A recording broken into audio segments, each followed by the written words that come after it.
₹1,00,000 Pereira കടം വാങ്ങിയ ഒരു മനുഷ്യനാണ് ഇപ്പൊ വന്നിട്ട് വേളം വെക്കുന്നത്. ഇത് ആദ്യം തന്നെ സ്ക്രിപ്റ്റഡ് ആണെന്നുള്ള കാര്യം വ്യക്തമാവുന്നത്. കാരണം ഈ പെരേര എന്ന് പറയുന്ന മനുഷ്യൻ ഒരുപക്ഷെ ഈ കടം വാങ്ങിയ ഒരാളെ കാണുമ്പോൾ ഉണ്ടാവുന്ന ഭാവമല്ല ഇയാളെ മുഖത്തുള്ളത്. ക്യാമറയിൽ നോക്കുന്നു, അങ്ങോട്ട് നോക്കുന്നു, ഇങ്ങോട്ട് നോക്കുന്നു, എല്ലായിടത്തും നോക്കി നിൽക്കുകയാണ്.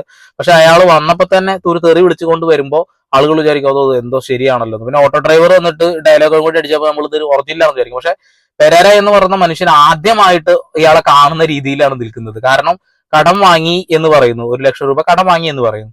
അങ്ങനെ കടം വാങ്ങിയിട്ടുണ്ടെങ്കിൽ നമ്മൾ സ്വാഭാവികമായിട്ട് ഒരാളങ്ങനെ പറയുമ്പോൾ നമ്മൾ പറയാം അത് തരാ ചേട്ടാ എന്നൊക്കെ പറഞ്ഞ് ഒഴിവാക്കല്ലേ. പക്ഷെ പെരേര വല്ല പൊട്ടം അഷ്ടം നോക്കിക്കണ പോലെ ഇങ്ങനെ നോക്കിക്കുകയാണ് അല്ലെ. അപ്പൊ ഈ ഒരു വീഡിയോ ഫുള്ളായിട്ടൊന്ന് കാണാം, അതിന്റെ ഒരു കൃത്യമായൊരു നാടകീയത നമുക്ക് മനസ്സിലാവും.